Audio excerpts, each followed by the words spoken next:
Good evening and welcome to tonight's council meeting. I'd like to call the meeting to order. First thing I'll ask for is agenda changes. Mr. Mayor, staff have no changes to present this evening. Next, we'll open up for public forum if anybody's here wishing to address the council. Looking out and only seeing the newspaper and our police chief, I'll go ahead and close the public forum and ask for the approval of the consent agenda. Mr. Mayor, after having reviewed the consent agenda as submitted, I would make a motion to approve it. Second. We have a motion and a second to approve the consent agenda. All in favor, say aye. Aye. Aye. Opposed, same sign. Consent agenda stands as approved. We'll move on to unfinished business. The first item under unfinished business is a public hearing on distressed property at 126 East 3rd Street. I'll open that public hearing now, and Ethan will give us an update. Thank you, Mr. Mayor. Council, as noted, we did send a email to Mr. Reckes expressing the council's desire for that information to be more formally presented in terms of repairs, hearing, We relayed via email on June 14th that a formal outline, schedule of repairs, cost estimates from contractors, plans for when the work to be done, and assurances that the work would be engaged and completed. Then we also asked for permission from the property owner for the city to have access to the entirety of the property and the structures on it to ascertain if other environmental issues were potentially present, like mold or asbestos. We have received no response from the property owner regarding that email. Have had other emails from him on other properties he owns in town or other things like that, so I'm not sure how to take his lack of response to that email, but we did make that request per the council's ask. So that is where we're at as far as what staff have relayed to Mr. Reckes. And at this point, we have in motion the discussions from our last meeting. Is that correct? As Okay. Yeah, I mean, at this point, I guess we're looking for what you all want or how you want to proceed on the property. We did actually pass the resolution regarding it being raised. We did technically give an extension on that timeline kind of after the fact. We did notice a small clerical error in that resolution, so we would probably recommend for belt and suspenders that we republish that demolition. I mean, we have some factors, and Brad can probably tell you as far as whether or not it still qualifies for potential raisure or demolition due to the established value or what we could ascertain would be the value of the property from the recent property auction, and that bid was around $16,000 as far as the highest bid. And then, I mean, you all saw the list of repairs and we included it in the packet again. I would say it easily,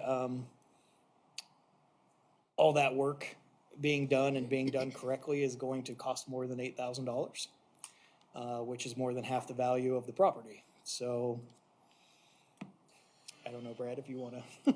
I think that kind of states it. What we've discussed, we would probably republish for several different reasons, one of them being that we paused the process and then went through some additional elements of it. That really doesn't slow things down a great deal.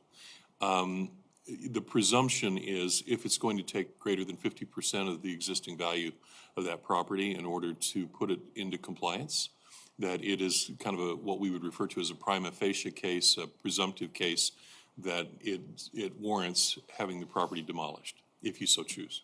That's kind of the standard that we use in those instances and statutorily what's observed. What Ethan was referring to, and he and I discussed that at some length again today, is just from what we know right now.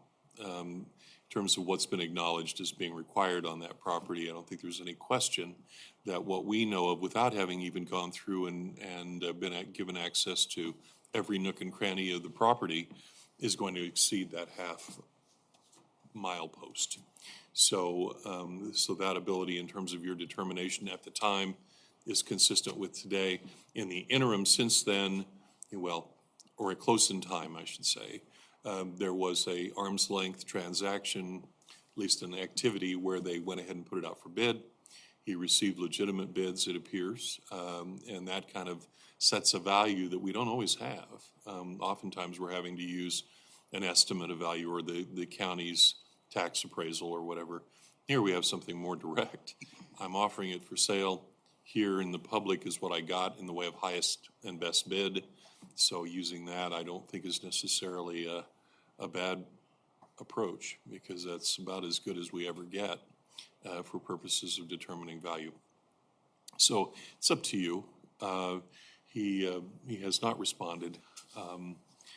I know in good faith he's given you his indication of what he wants to do, but we haven't received any of the requested information. We haven't gotten any form of indication about schedule and general contractor and who any other artisans might be on the premises, timeframes, investment, et cetera.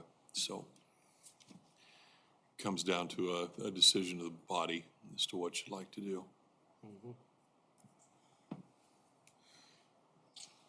I have several thoughts right now, so.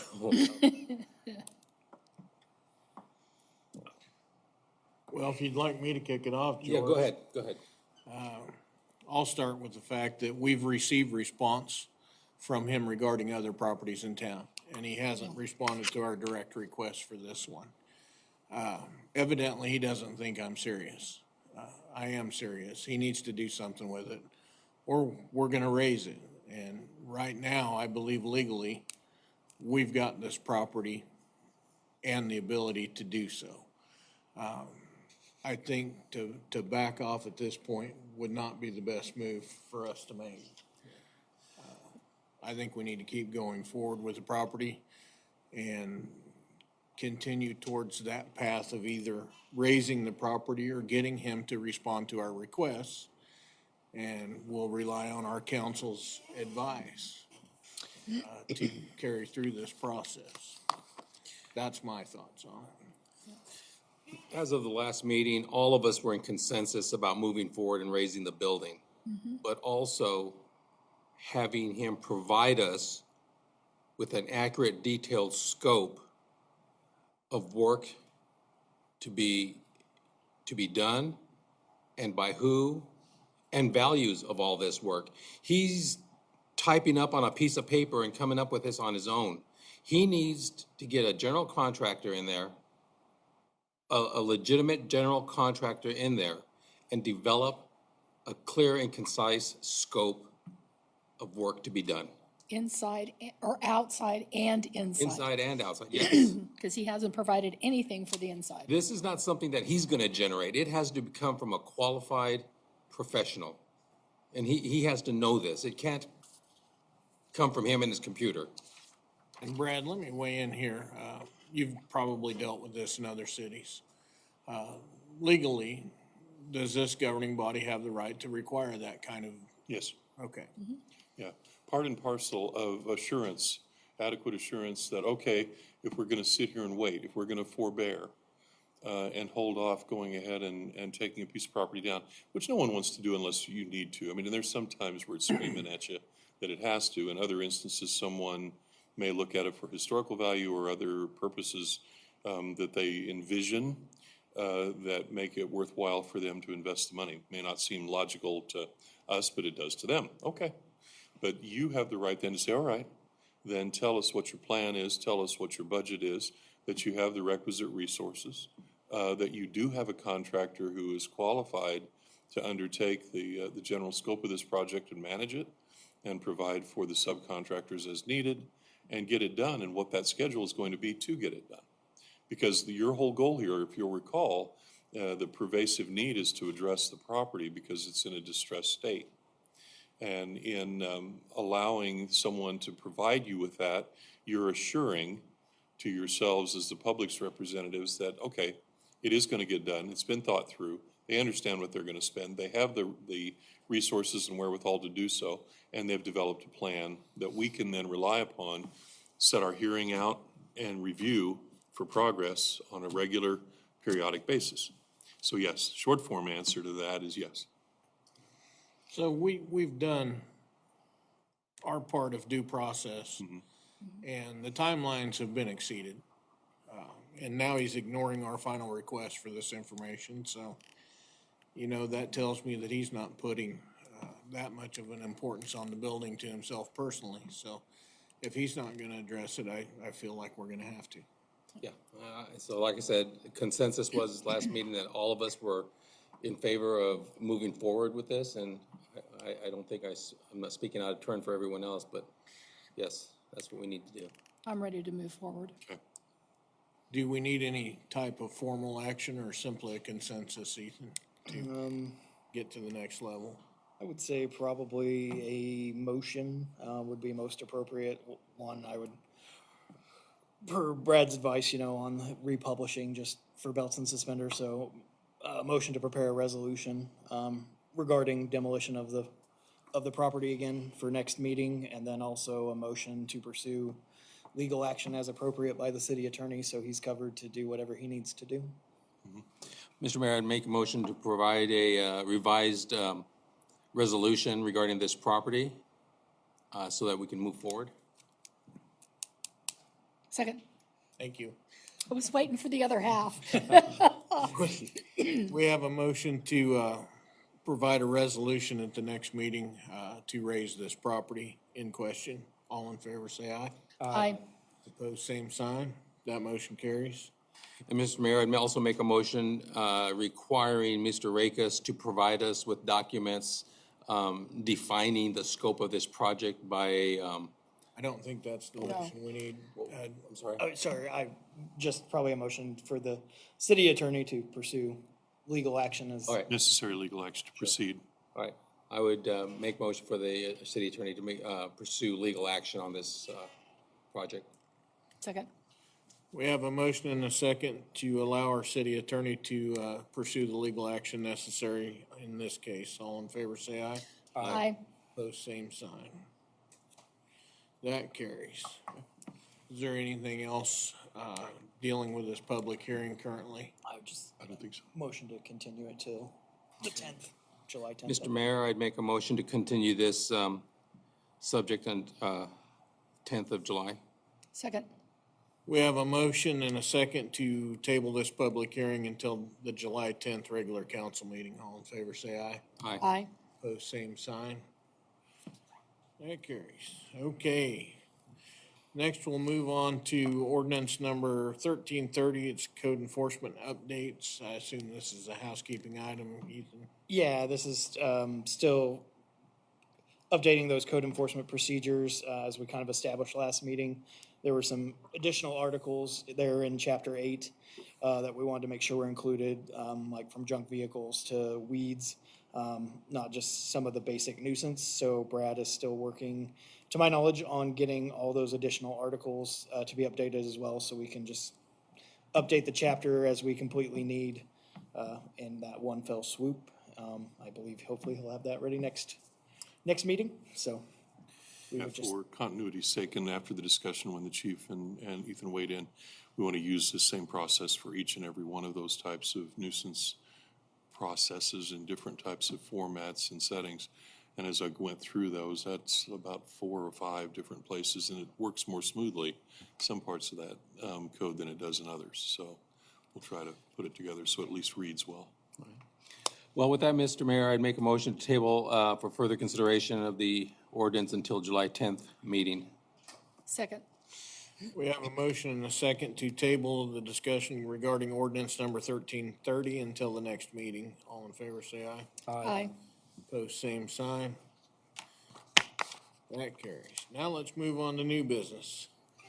Item number 1 under new business, evidence software system equipment purchase. Well, I'm guessing we're gonna hear from our chief of police, Mr. Josh Orm. He's becoming quite popular at the meetings. It's not like I didn't see you just the other day, huh? Mr. Mayor, Council, thank you for the opportunity to speak to you again so soon. Today, I'm here to talk about upgrading our evidence procedures and equipment to do that. Before we get into that, I wanted to give you some background on what brought this project to you today. For those of you who do not know, I'm currently attending the Kansas Law Enforcement Leadership Academy through KU. It's a year-long, 300-plus hour course with an emphasis on law enforcement practices such as HR budget policies, managing employees, and cultural change in your agency. At the end of the year, I'll be certified as a public manager through Kansas University. As part of the school, we must do a capstone project, which is a project that I identify as beneficial to the police department or citizens of the community. As I was trying to decide on a project, I listened to some of the other things being worked on and realized, honestly, I'd done most of the things my classmates are already working on, such as establishing a K-9 unit, take-home car program, and honestly, one of my personal favorites, the Halstead Public Safety Scholarship. Unfortunately, I can't use any of those projects because they're already up and running.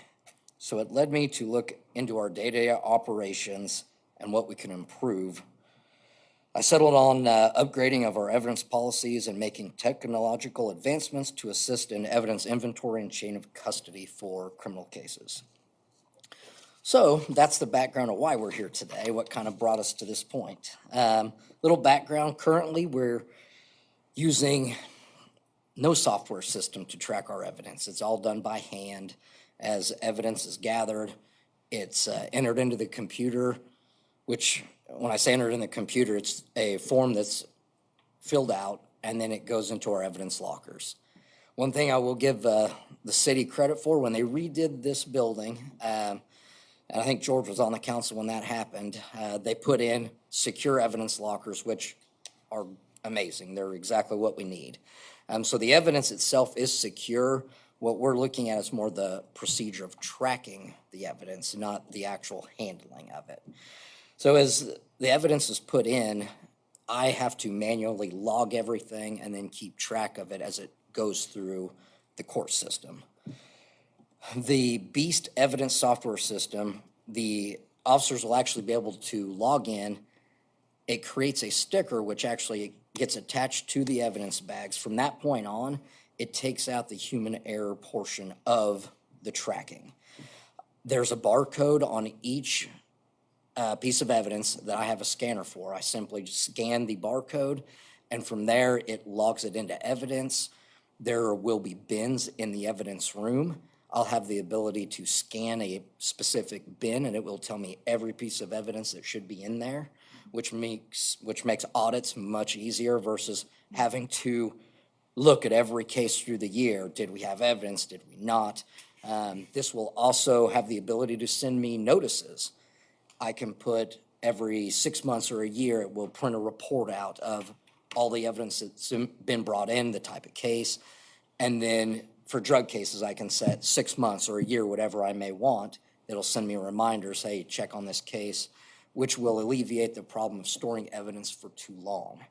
One thing that sometimes happens, it's pretty easy in municipal court, the cases run through fairly quick, but district court, we have evidence that's 5, 6 years old sitting in our room. Well, this will, instead of having to go back and try and look through all those years to figure out what is and is not done and then wait for the county attorney to hopefully get back to me, it'll speed that process up, which then again will aid in the destruction of it. As Brad can attest to, when evidence is destroyed, we do an evidence, a destruction log. This prints all that out, it generates it, and then it's just a simple signature, and it's done. So it really takes, like I said, the human error part of wondering if you got all this right out of the equation. So it's, in my mind, and Brad can, as an attorney for many years, the chain of custody for a felony case is huge. If they can question that, then it becomes a problem for your evidence that can be thrown out, create problems. So it makes that part of it much easier to justify. The cost of this is $9,000. I'm asking for $9,200. It will be paid through VIN money, so there is no tax dollars coming out of that. I will highlight one other thing. One of the biggest reasons I like this company, there are some cheaper ones. However, this company is the same one that the KBI uses. So when I send evidence to the KBI, when they receive it, they pick up their barcode scanner, scan it, they have all the information right there. And so when I get it back, same thing. It logs and tracks it all because the systems are exactly the same. Other than that, I think that's about the highlights for it. The other thing, they actually send 2 employees here to train us. We don't have to, some of these, like, hey, here's the software, we'll help you by phone, but they actually come, they'll install it, they'll work with Imagine IT to get it installed, and then train all the officers on how to use it, and then train myself as the evidence custodian on all the backside of it as well. It does have, like I said, the scanner. It will go on 2 separate computers, one computer that the officers have access to that will print their labels, and then a second computer, which will be mine, with another printer that prints labels when it gets sent off to the KBI for testing. So yeah, it's gonna have 2 printers, a scanner, and then the software that comes That with was it. gonna be one of my questions, was if it was server-based or individual PC-based. It sounds like it's individual PCs. Yeah, it'll be on 2 separate PCs, but still hooked through the server. Still, yep. What about yearly maintenance fees? I do apologize. I have the wrong number in the agenda report. The yearly maintenance is actually $670 a year. I had $360 in the initial cost. So yeah, 600, so around $700 a year in maintenance. And that gives us all the upgrades we need to keep us current for with the KBI, and everything will mesh together. So. As you scan evidence from a particular case, and let's say you have 3 or 4 or 5 items in that barcode, do you have sub-barcodes for each piece of evidence? Yeah, each piece of evidence has its own barcode. Okay, And then, but they are linked together Yes. through the system. yes, okay. I like the idea of the automatically created audit trail. I think it's probably a great idea. Yep. Is this the same system that Harvey County Sheriff's Department uses? Yes, and that's in the packet. I have a list of all the places that use it. Harvey County Sheriff's use it, Newton Police Department, North Newton, I believe Heston even. So everybody, I think, but Cedric and Burton will be on the same system. It's a pretty good list, That's good, Yes, yes. it is. good list. Well, if there's no more questions, Mr. Mayor, I'd make a motion to approve the purchase of the Beast Evidence Software System developed and supported by Porter Lee, not to exceed $9,200, and authorization for staff to sign any necessary documents. Second, We have the motion and the second to approve the purchase of the evidence software system. All in favor, say aye. aye. Opposed, same sign. That passes. Good luck, chief. Have fun implementing that. Are you gonna add all the current evidence that's in inventory to it? Yes, we'll do one major audit right before it's implemented and make sure we're purging everything that's not needed, and then everything in the evidence room will be into the system. Well, you'll have something to do then, won't you? Yeah, it'll be a process. Next item under new business is Highway 50 billboards. I'll let Ethan bring this up to the table. Thank you, Mr. Mayor. Sorry, computer's trying to update. The 2 billboards that are closest to Halstead on Highway 50 are both currently available for rental. This is something that was bandied about during the strategic plan, that Halstead has no, major signage along Highway 50. The city in the past, I believe, has worked out, some private land agreements, put up billboards. My only comment there would be, obviously, you can see the problem with kind of putting up those single outs is who becomes responsible for the maintenance of it? How are you ensuring that the messaging stays up to date?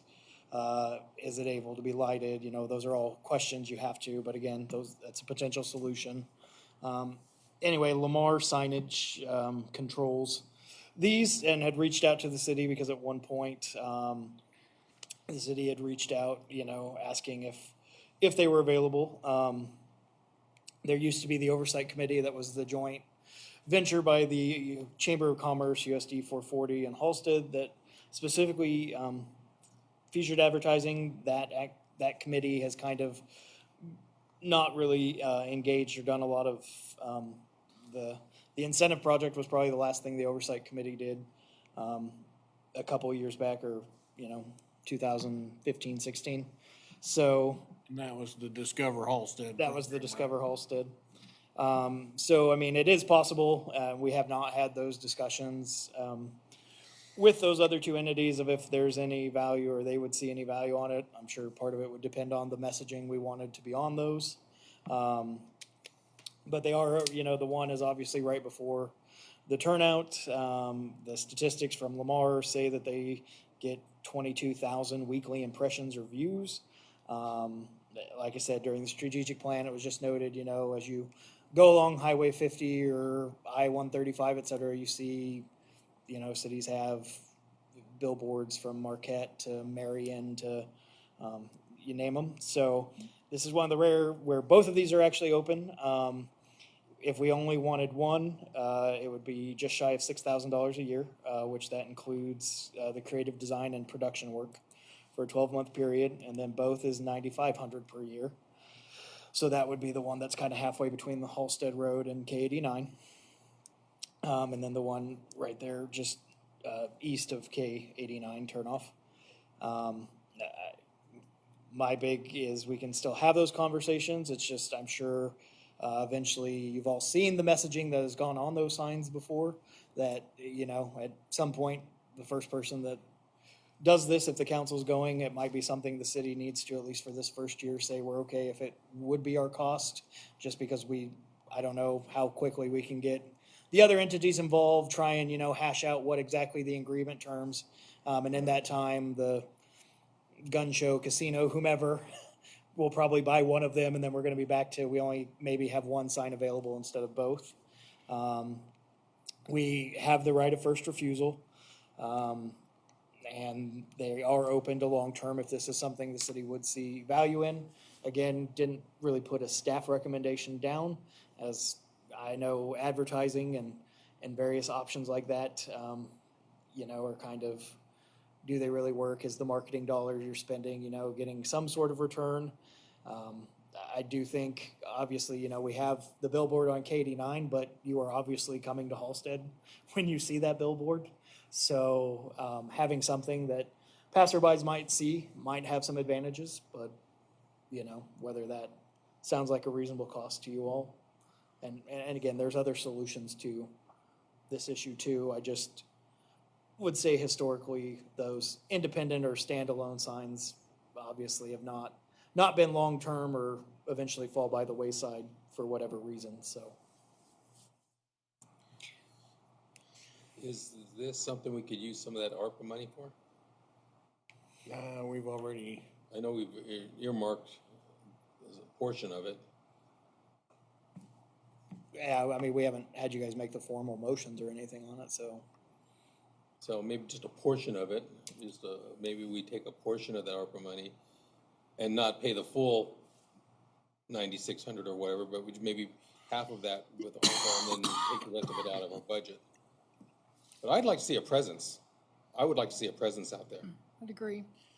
I think, it's been part of the strategic plan to secure some signage like this, so it would probably be in our best interest to at least give it a shot for 1 or 2 years and see if we see any benefit from it. And then Julie can come up with a design for them. Yeah, I mean, we know as far as, what cities see for entryway or gateway signage is always gonna be very hard for us at K89 because of the cemetery and the mausoleum. And then if you go on the other side, I mean, that's a private property, and then the airport, you're already kind of past where you want to turn, so. Yeah, we can, just if there's a general consensus to pursue, this should fall within my spending authority, so I can get this kind I of. think so. I think so. I think it'd be worth trying it out for a couple of years. Maybe we get the newspaper to invest in part of it. Like I said, I will definitely have those conversations. I just don't want to obligate either of those groups, Sure. Yeah. Make it happen. so. Yep, I think there's some things we could do with that, so, I would go ahead and continue to pursue it, in my opinion, and and for both of them. Yes, both of them. maybe put together a rough plan of what we could put on them. And how often can we change those? Once a year, if Once we a would year? do a Okay. multi-year. Basically, that's what I asked, is if the city entered into it, would that, keep us from maybe a yearly rental increase? And they said, we definitely would have to pay the reproduction, to update the vinyl on those. But other than that, yeah, I mean, it was possible to do multi-year if we were serious about it, so. Any ideas of what we'll put on the sign? I think anything, I mean, it could be simple verbiage, I'd have to ask them of how, what their production team, I mean, they have in-house that helps with that, but can we put a picture of downtown Halstead, that says what amenities are available, from restaurants to You might, storefronts. while you're having that conversation with them, you might check and say, hey, 6 months down the road, we decide we've got something very important we want to put on that sign. Yeah. What would be that charge to do a new vinyl wrap and Good point, and change it out? Yeah, Because the first one should go up was Old Settlers. And then we got the Bridge Street Festival after that. And we could represent those activities that are already scheduled on the same sign. Right. We could probably put multiple things on there. Right, right. I personally would like to see money spent towards our website and a SEO to power that, so that people that are using their mobile devices looking for certain events or a small town like ours, instead of the billboard.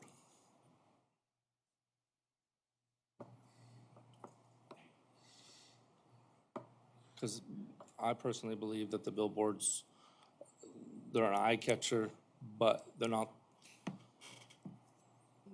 they're kind of a waste of money.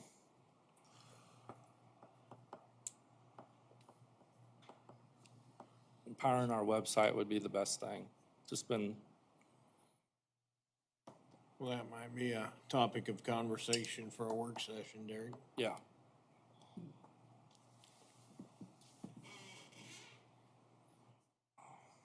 Nope, we can pursue and get some answers to those questions. Like I said, just kind of those base numbers, and then the 384 number is what they've always quoted as far as the production.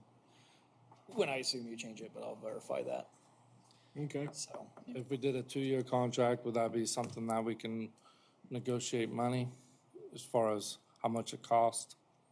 I can ask them, I mean, Yeah. Thank you. It's worth a shot, because I don't know that you'll see any feedback with just 1 year. I think you're gonna need 2 years to see any Yeah. feedback. I know they had the original quote, and then,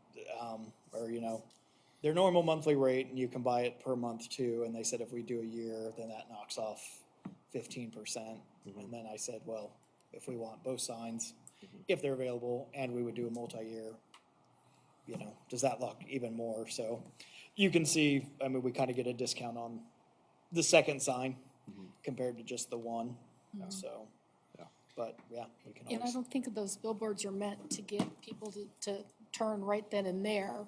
But I think those signs are meant to, hey, this is something we want to put on our calendar for later, whether it's Brook Street or Old Settlers or those kinds of things. Just like when you go down Highway 50, when you get to Hillsborough, they always have that sign, Hillsborough. They've got Tabor College and their Arts and Crafts Fair that they have every year, the third weekend in September. I think so then that just kind of puts that on, oh, hey, we need to go to Hillsborough for the weekend of September, but, yeah. And I noticed Brad's taking notes, so maybe we can sell a portion to Jan's Law Office. I was gonna say, maybe we want to look for some sponsors on this. Yeah, Have them exactly. listed. so. Yeah, so if anybody is listening and would like to be on the billboard on Highway 50, contact the city manager. Yeah, no, we talked on the one that's west facing, of the Wedgewood sign is really hard to see, especially when they did the expansion and moved it further back. And so it was like, maybe we, could feature Wedgewood because it's easy to turn by the turn Yeah, Right. it is. or go right by the turnoff. So Any other comments on the Highway 50 billboards? Well, that finishes up our new business section, and it moves us to our executive session. portion of the agenda, and we do have 3 executive sessions scheduled tonight, and I would entertain the motion for the first one now. Okay. Mr. Mayor, I move that the Halstead City Council recess into an executive session to discuss potential purchase of real property within the city limits pursuant to the preliminary discussions related to the acquisition of real property, exception KSA 75-4319B6, and ask that in addition to the governing body, the following persons join the governing body in executive session: the city manager and the city attorney. The open meeting and governing body to recover in the city, or reconvene in the city council chambers at 7:50 PM. Second. We have a motion and a second to enter into executive session. All in favor, say aye. Aye. Pose same sign. We are in executive session.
Okay, we're back from that executive session. Is there any action to be taken as a result of? Hearing no movement from the council, we'll move on to our next executive session. And I would entertain that motion as soon as Ethan has it drafted. Is that right? Yeah. Oh, okay. Oh, all right. Mr. Mayor, I move that the Halstead City Council recess into executive session to discuss potential litigation pursuant to the consultation with an attorney on matters that would be deemed privileged in the attorney-client relationship, exception KSA 4319B2. And ask that in addition to the governing body, the following persons join the governing body in executive session: the city manager and the city clerk. The open meeting and governing body to reconvene in the city council chambers at 8:15 PM. Second. City attorney. I did say city attorney. Oh, I thought you said city clerk. I'm No, sorry. city attorney. She did say city clerk. Okay. Okay, no, I meant city attorney, sorry. And I'll second that. Okay, we have the motion and the second to enter into an executive session. All in favor, say aye. Aye. Me. Pose same sign. We'll return to our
Okay, we are back from that executive session. Is there any action to be taken as a result of?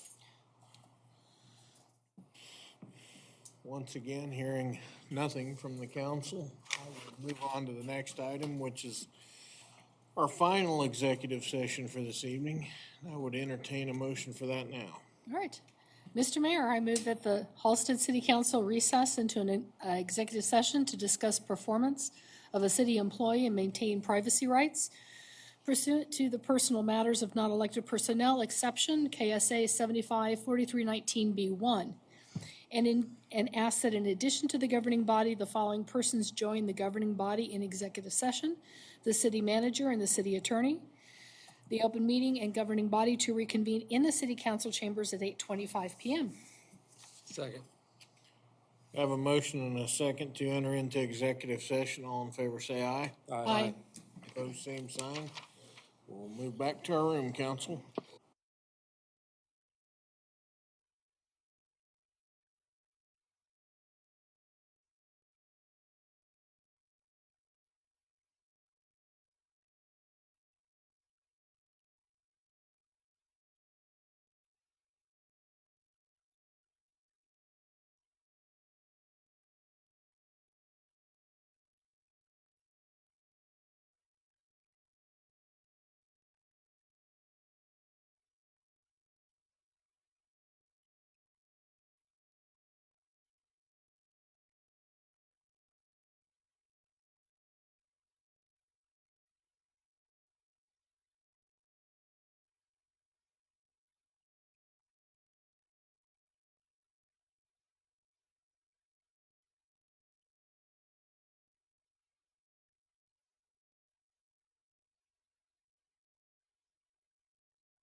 We are back from our executive session. Is there any action to be taken as a result of?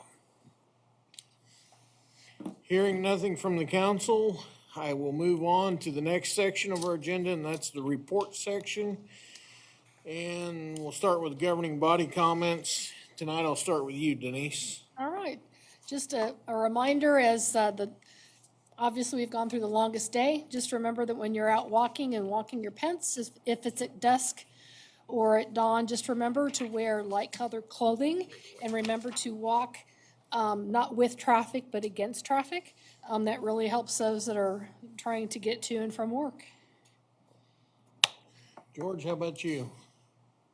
Well, just enjoying watching the yards get green and everybody mowing, and continue to not blow your grass out into the curb in the street. 4th of July is coming up, and let's all have a good time. Derek? Oh, I'm enjoying seeing all the construction that's going on in town. With a lot of cement trucks, a lot of progress that Halstead needs. Proud to be a citizen here, so. Amen. I'm glad you brought that up. I drove over and checked on our street work on Walnut, and I think they're moving along pretty good on that. It looked like they were gonna pour that block of Ninth going to the west of Walnut yet tonight when I drove by on the way to the council meeting, so. A lot of hard work. That's exciting. I keep wondering when our tubes are gonna show up for our slough crossing on Main Street. The guys running the bulldozers have done most of the grade work over there, and they've got that next section of 14th going to the east ready to start lining out, so that's all looking great. So I'm excited to see that as well, so I'm glad you brought that up, Derek. Well, let's move on to the manager for his manager report, and when you finish that, you can move into your financial report, Ethan. Not a whole lot with the manager report this evening, since I just saw y'all for a work session. Not too long ago, but we'll note the East 200 block sidewalk project continues. They were down in front of Dr. Sweet's office and the Lions Club where they sell fireworks. We are going to put an ADA ramp on that side over there, and then we're talking and looking for, following feedback from the work session, a place on the west side to at least do a temporary cut there. So hopefully we will see the East Street sidewalk project get wrapped up here in the coming month. And then, the street projects are moving along as fast as weather allows. So not super jazzed on a personal level with all the hot weather, but the hot and dry is definitely helping those construction projects. So we will continue to see that and keep you all informed as we get those concrete tubes and that moves forward. And then I will just go into our financial report here.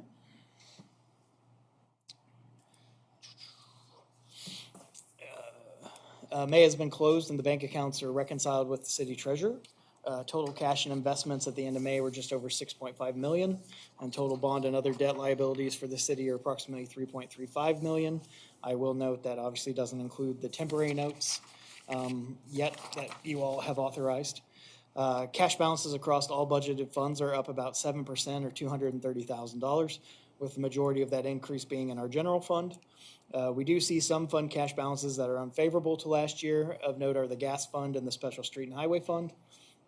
With the gas fund reflecting the larger and accelerated gas loan payments compared to last year, as well as cheaper natural gas prices.